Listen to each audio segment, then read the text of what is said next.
de William Wallace, héros du patriotisme écossais, dont un monument célèbre les hauts faits à Stirling, où ses restes démembrés, je dirais même écossais par les Anglais, furent dispersés.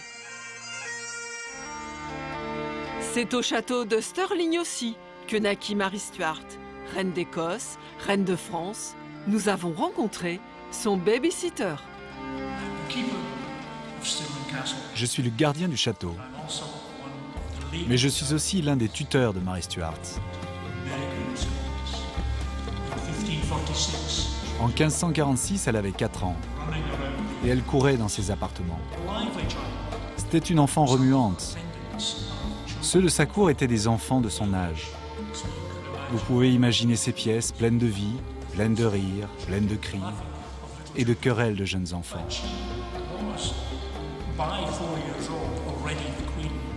Elle a été couronnée reine d'Écosse dans ce château à l'âge de 9 mois. Elle ne pouvait pas porter sa couronne sur la tête, alors elle la tenait comme ça, dans ses bras. Mais qu'est-ce qui fait que l'Écosse aspire aujourd'hui à son indépendance? Ses particularités? Certes, l'Écosse est le berceau du golfe. Marie Stuart, déjà en son temps, était une adepte enthousiaste. Le whisky, que les moines écossais distillaient dès le XVe siècle. La route des distilleries d'Écosse passe par Pitlochry, la plus petite d'entre elles. Mais les Irlandais en ont aussi. Des châteaux et des fantômes. Âme romantique, ici vous serez au paradis. Mais les Irlandais en ont aussi. Le Loch Ness, ça oui, ils sont les seuls à le posséder, leur monstre, qui déjoue toutes les traques depuis que Saint Colomban le boutta d'un signe de croix au fond des eaux au VIe siècle. Des lochs aux lumières nordiques aux landes rouillées des Highlands. Des grèves aux châteaux tronqués dont on a depuis des siècles perdu les clés, aux petits ports de pêche endormis. Les Écossais peuvent être fiers des beautés de leur pays.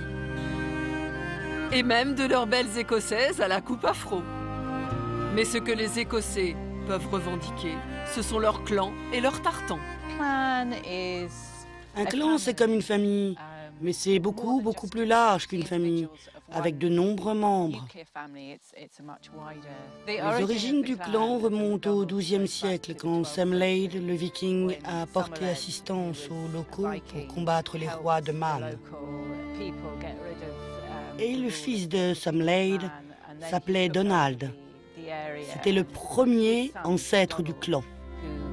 Il y a beaucoup de membres du clan connus.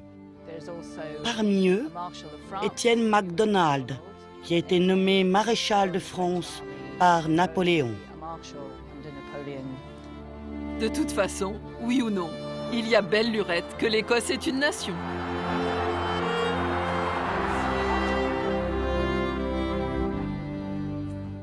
C'est vrai ça, Étienne MacDonald, il a fini en boulevard, dis donc. Il y a eu Ici. beaucoup de... Un boulevard MacDonald. Il y a eu beaucoup d'histoires entre la France et l'Écosse également. Hein. Bon, alors Yes or No, vous saurez la suite dans les jours qui viennent. Merci beaucoup Marie-Dominique. La météo matin avec Nathalie Rioué. Alors là, c'est pas un temps écossais, vous allez voir.